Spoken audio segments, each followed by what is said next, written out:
Hey, this is Paul Reister, and I have another Sunday school lesson for you. Would you agree that sharing the gospel, telling others about Jesus, doesn't always start in a church? It could start over a shared deer hunting story or on a softball field. Think about a men's wild game dinner at church. A church we used to go to, the Baptist men would always put on a wild game dinner and invite in a guest speaker and invite people that normally don't come to church, men that normally don't come to church but like to hunt, invite them for the meal. You know, some of these men would never attend a Sunday service, but they would show up for, some deer chili and an elk burger. They come because they love to hunt, not because they're looking for a sermon. But while they're there, they build friendships with Christian men. They hear a testimony from someone who connects their faith to their humility learned in the woods. They come for the hunting, but they encounter the gospel. That's not manipulation. That's stepping into someone else's world to reach them, to share the gospel. Or consider a church softball team. Some people won't step into a worship service, but they will step onto a softball field. And church softball leagues are a great way for Christians to reach out to people that normally wouldn't come to church. Um, they join because they love the game. But while they're playing, they experience community and encouragement, integrity, and Christ like character in the Christians that they're playing with. The field becomes the front porch of the church. They build relationships where it makes it more comfortable for a church member to invite them to church. In both cases, the goal isn't hunting or softball. The goal is the people. It it's entering someone else's world long enough to earn the right to speak about Jesus. Today's lesson is from 1 Corinthians 9. The title of the lesson is Jesus Displayed. Jesus Displayed. The main point is this is we can share Jesus when we step into someone else's shoes. We can share Jesus when we step into someone else's shoes. Well, in Corinthians, Paul is the author, and Paul is saying, I have become all things to all people so that by all possible means I might save someone. A little bit of background to this letter that Paul is writing to the church of Corinth. It's back in Acts 18 that we learn that Paul actually helped build this congregation. But after he left, and over time, there was some issues that came about between the church members. There was division and pride and sexual immorality and lawsuits among believers. There was confusion about marriage and arguments about food sacrifices and idols. And there was also a misunderstanding of Christian freedom. The big issue behind this was is that they were using their freedom for themselves instead of others. And Paul's response to them in this letter says, yes, you are free, but love limits freedom for the sake of others. To help you understand this, imagine that you are home alone. You can turn up your music as loud as you want. You're free. But now imagine you live in an apartment building that has thin walls. You're still free, but now your freedom affects someone else. If you say, I have the right to play my music as loud as I want, you're technically correct. But love asks, how does this affect my neighbor? That's Corinth. They were blasting their stereo of their freedom, and Paul comes in and says, turn down the volume for the sake of others. So freedom asks, what can I do? Freedom asks, what can I do? Love asks, what should I do for the sake of others? In chapter 9, Paul shows us how we can actively limit our freedom in order to help others come to Christ. But I don't want to skip over a few verses in chapter 8 where Paul warned us about how we might passively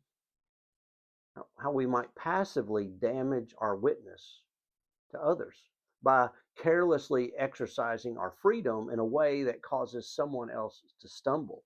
In 1 Corinthians 8 9, chapter 8, verse 9, it says, "Be careful, however, that the exercising of your rights does not become a stumbling block for the weak."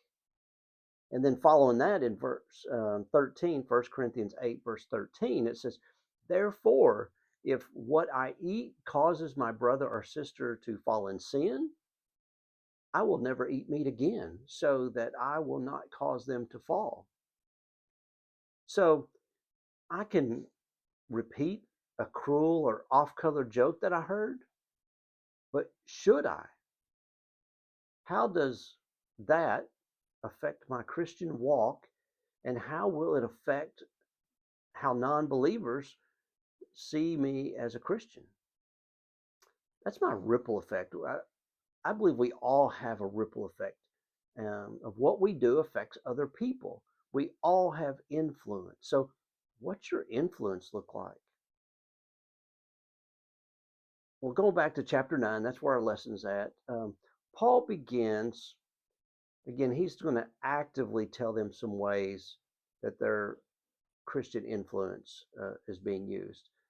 Paul is going to give them a personal example from himself.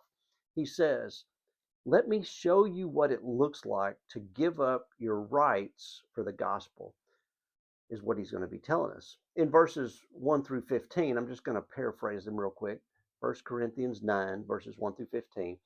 What we see there is Paul reminds the Corinthians that he has every right to receive financial support from the apostles. Um, Basically, people could pay him. Um, those who preach the gospel have the right to make a living from it. But even though Paul had the right, he chose not to use it. He willingly gave up his privilege so that nothing could hinder the gospel or cause anyone to question his motives. Why? So no one could accuse him of preaching for money. No one could accuse him of preaching for money. He was doing it because he wanted to. Paul moves from "I gave up my rights" to "I'm compelled by the gospel to do it." He isn't preaching for profit, and he isn't preaching for an applause, and he isn't preaching out of convenience. He's preaching because he must. Well, that's where we pick up our today's lesson is 1 Corinthians 9, and I'm going to read verses 16 through 18. And again, this is Paul in his letter to the Corinthians. He says, "For when I preach the gospel, I cannot boast, since I am compelled to preach. Woe to me if I do not preach the gospel. If I preach voluntarily, I have a reward. If not voluntarily, I am simply discharging the trust committed to me. What then is my reward?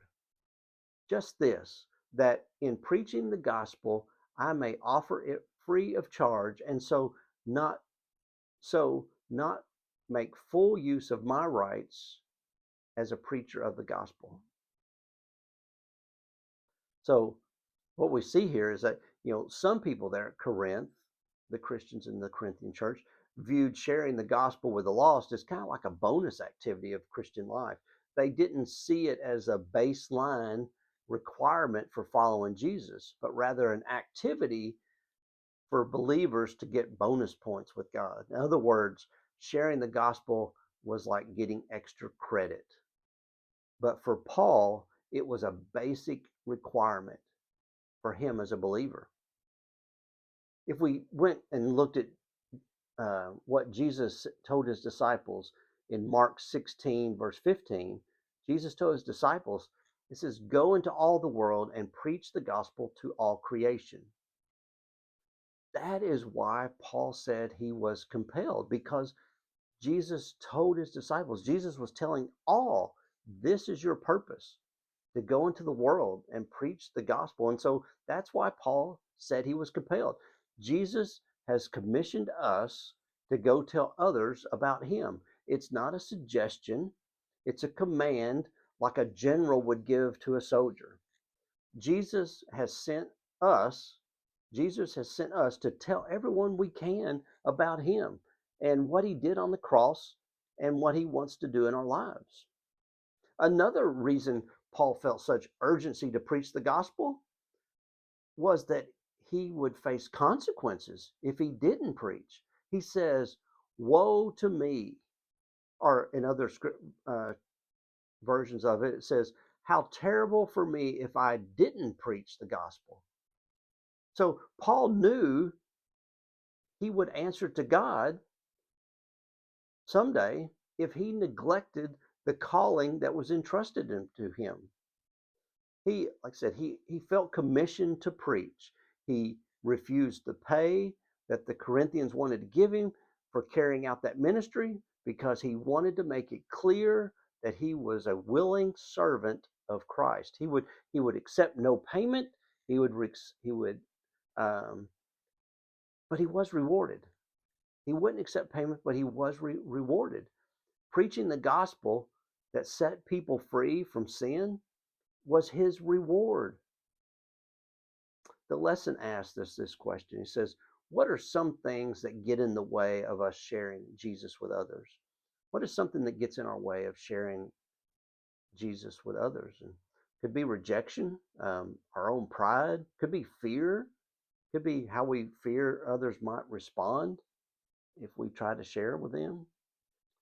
And that's what he's saying is he's coming to them and doing it because he's compelled to. Well, in these next verses, we will see the importance of stepping into the shoes of others to share Jesus. So we're going to look at 1 Corinthians 9, verses 19 through 23. Again, Paul speaking to the Corinthians. He says, though I am free and belong to no one, I have made myself a slave to everyone to win as many as possible. To the Jews, I became like a Jew to win the Jews. And to those under the law, I became like one under the law, though myself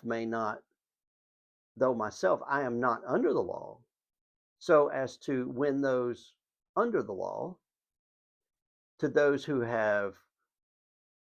not having the law, I became like one not having the law, though I am not free from God's law, but I am under Christ's law, so as to win those not having the law. To the weak, I became weak to win the weak. I have become all things to all people, so that by all possible means I might save some. I do all this for the sake of the gospel, that I may share its blessings. Well, that was a lot. So let me restate what you just heard when you read that scripture. Paul says, I'm free. No one owns me, but I'm willing to make myself a servant to others so that more people can come to Christ. He's saying, when I'm with the Jews, I respect the Jewish customs so that I don't create unnecessary offense. When I'm with those who live under the law, I don't flaunt my freedom. I meet them where they are. When I'm with the Gentiles who don't live under the Jewish law, I don't act like a strict rule keeper, but I still live under Christ's authority. And when I'm around those who are spiritually weak, I don't look down upon them. I enter into their struggles. He's saying in every situation, my goal is the same, to remove the barriers so that they can hear about Jesus. Paul regards himself as a servant to the very people he was trying to reach. He said, I have made myself a slave to everyone. Why? To win as many people as possible to Christ. When Paul spoke to different groups, he stepped into their world. He considered their backgrounds, their struggles, their customs, their questions. His goal was simple: to remove the unnecessary barriers so they could clearly hear about Jesus. His approach changed depending on who he was speaking to, but he remained the same man with the same unchanged message. Paul adjusts his methods, but not his message. We are all different.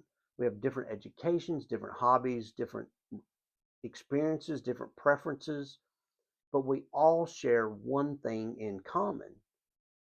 We are all sinners in need of a Savior. That's why Paul made this powerful statement. He said, He became all things to all people so that by every possible means he might save some. He was willing to step outside of his comfort zone, lay down his personal rights, and adapt his method, all for the sake of the gospel. The question for us is not whether we're free. The question is whether we're willing to limit our freedoms to reach someone else. Let me say it another way. It says, are we more committed to our own preferences or to someone else's salvation? What are we more committed to, our own preferences or someone else's salvations? Think of it like this. Think about speaking to a child versus speaking to an adult.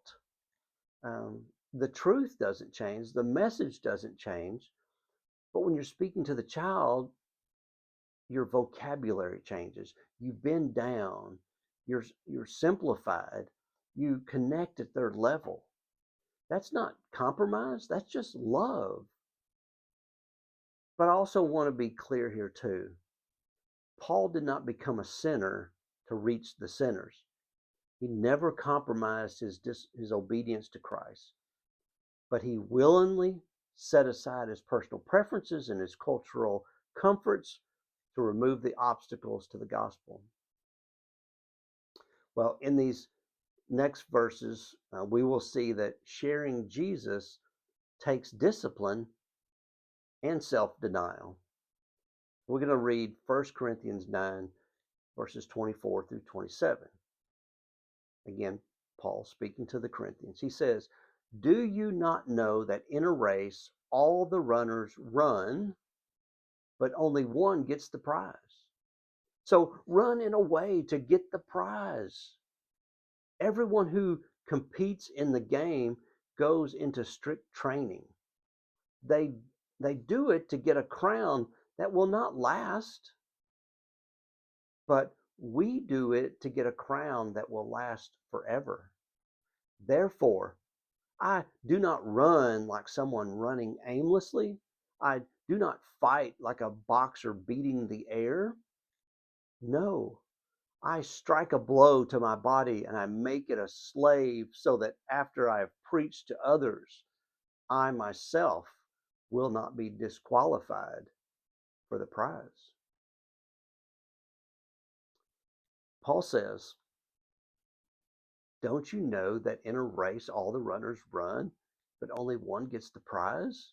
So run in a way to get the prize. What he's saying here is be intentional. Have a purpose. Be intentional.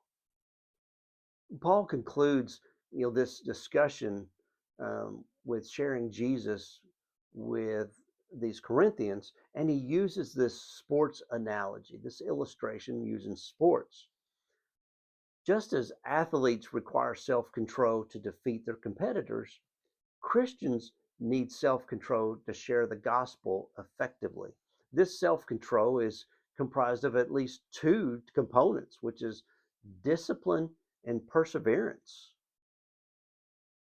He's saying step into their shoes, is what the message that he's told us. And so that's what he's doing here. He's stepping into their shoes, and he's speaking with an illustration of sports so that they will understand.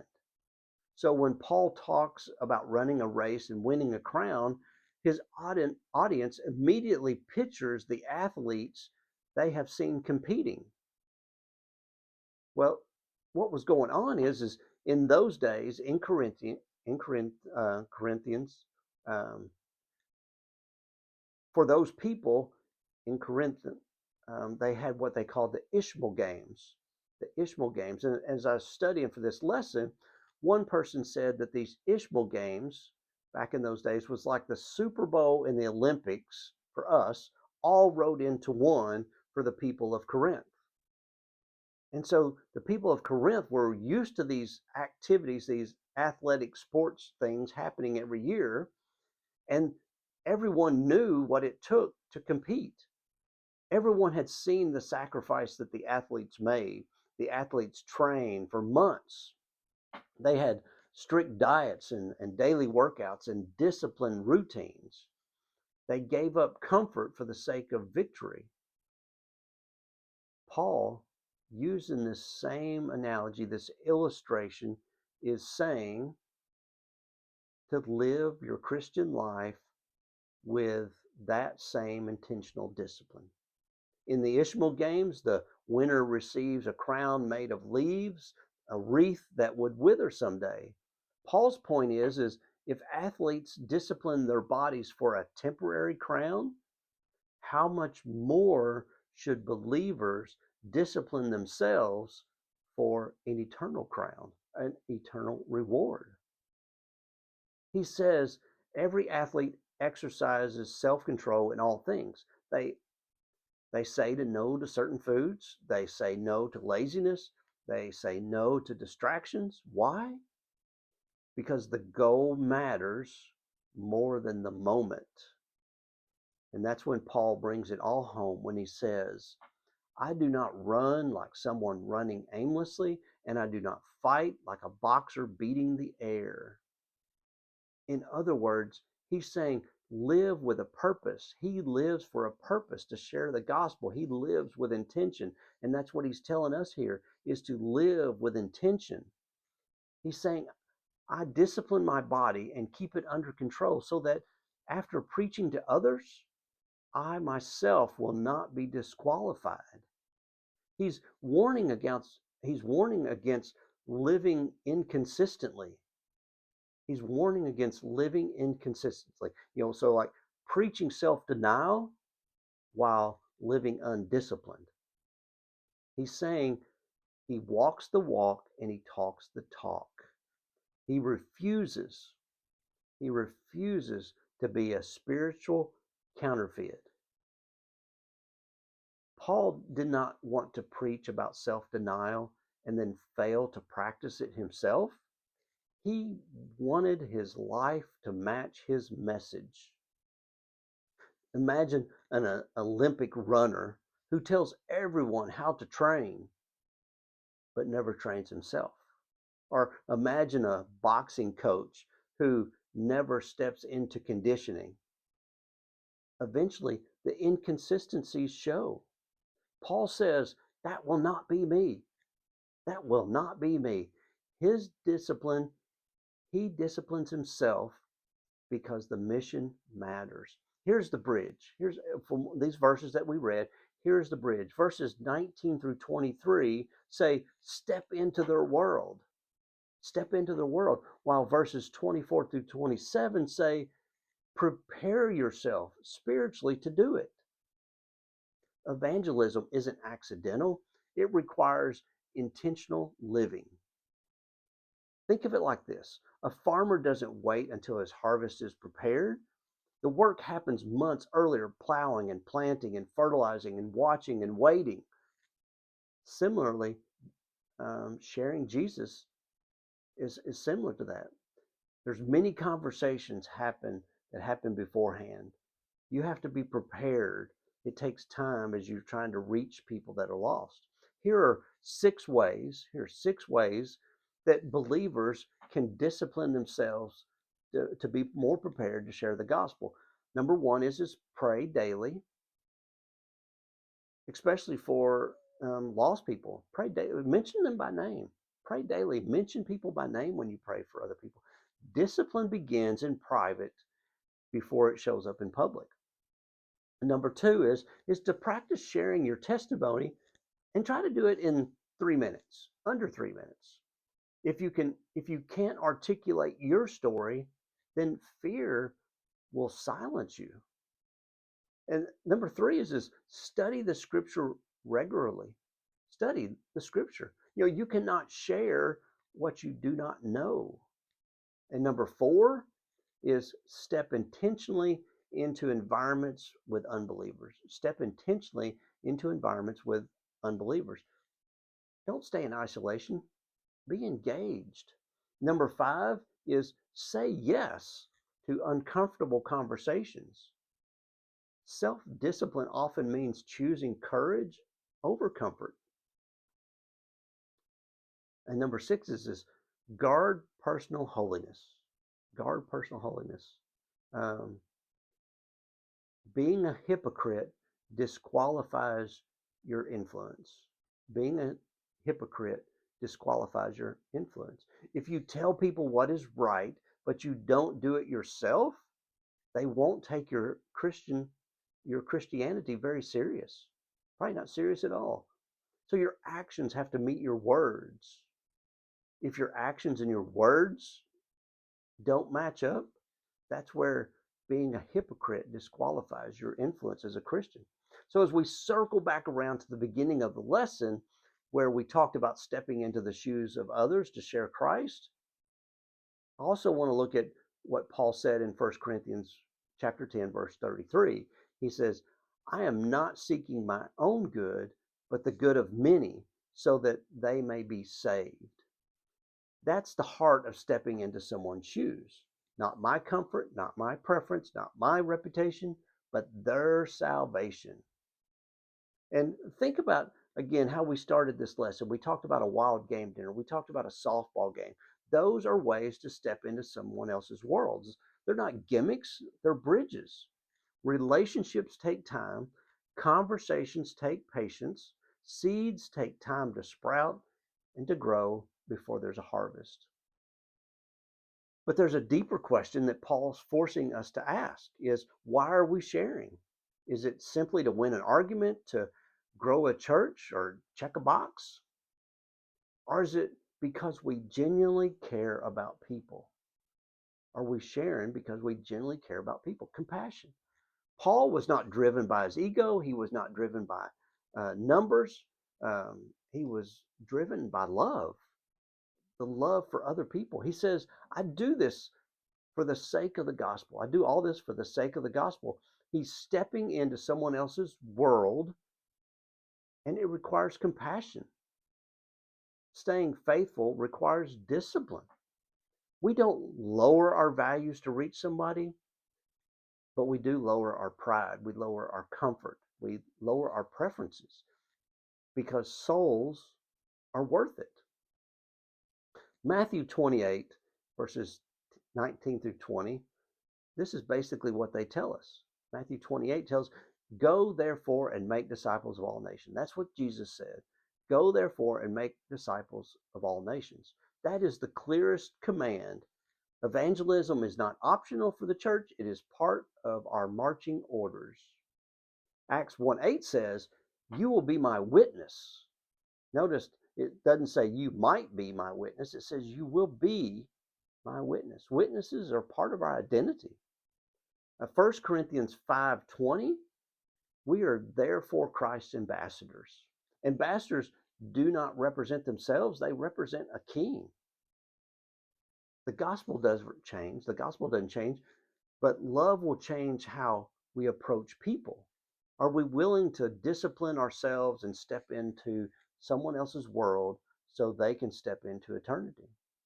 Charles Spurgeon is quoted for saying, if sinners be damned, at least let them leap to hell over our dead bodies. If sinners be damned, at least let them leap to hell over our dead bodies. That's strong language, but it captures Paul's intensity when he says, I will do whatever I can to reach them. I think an easy way to remember this lesson is to think of it like this. There's a difference between yelling directions to someone across the street and walking over to them. Paul crossed the street. The gospel never changes, but love changes how we approach people. How is Jesus being displayed in your life? Actively? You know, we can get out of our own comfort zone and we can step into someone else's shoes. This is actively sharing the gospel, is getting into other people's shoes. And then passively, that's what we looked at 1 Corinthians 8. Passively, we witness by how we live. We're not going to live in a way that becomes a stumbling block or causes someone else to fall. So Jesus displayed. How is Jesus being displayed in your life? I hope you have a great week. I'm praying for you.